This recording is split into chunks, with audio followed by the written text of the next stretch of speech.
एखाद्या वेळेस स्वयंपाक बनवायचा कंटाळा आला असेल तर मग घरात भाज्या काही शिल्लक असतील त्याचा पुलाव बनवायचा, भात बनवायचा.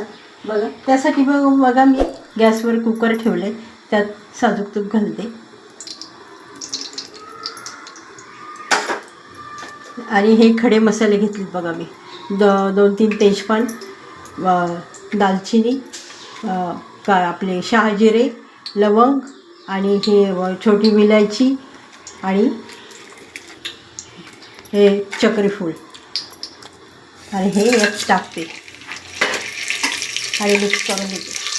आता हे खडे मसाले चांगले परतून झालेत. याच्यावर एक कांदा मी उभा चिरून घेतला, तो टाकते आणि एक कांदा चांगला परतून घेते. 2 चमचे मी अद्रक लसूणची पेस्ट घेतली, ती टाकते आणि परतून घेते. अद्रक लसूणचा कच्चेपणा गेला त्याच्यावर मी टोमॅटो टाकते आणि 2 हिरव्या चिरलेल्या मिरच्या टाकल्यात बघा, त्या घेतल्यात, त्या टाकल्या आणि परतून घेते. ह्या भाज्या शिल्लक होत्या, थोडासा फ्लॉवर होता, फ्रेंच बीज होती, परत एक गाजर होतं आणि वाटाणा होता, तो मी त्या भाज्या त्याच्यात टाकते. त्याच्यात पाव चमचा हळद टाकते, मी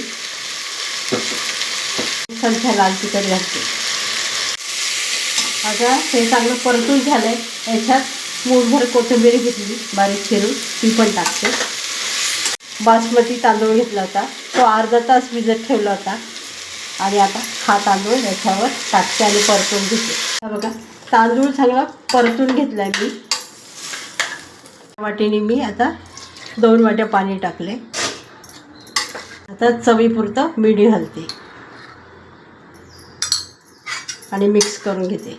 तर कुकरला झाकण लावते आणि 2 शिट्ट्या काढून घेते. 2 शिट्ट्या झाल्या, कुकर खाली उतरून घेतला आहे. आता मी कुकर खोलते. बघा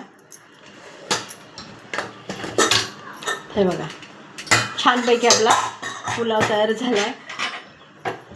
असा भात बनवून घेतला मी. रेसिपी आवडली असेल तर लाईक करा, शेअर करा, सबस्क्राईब करा. धन्यवाद.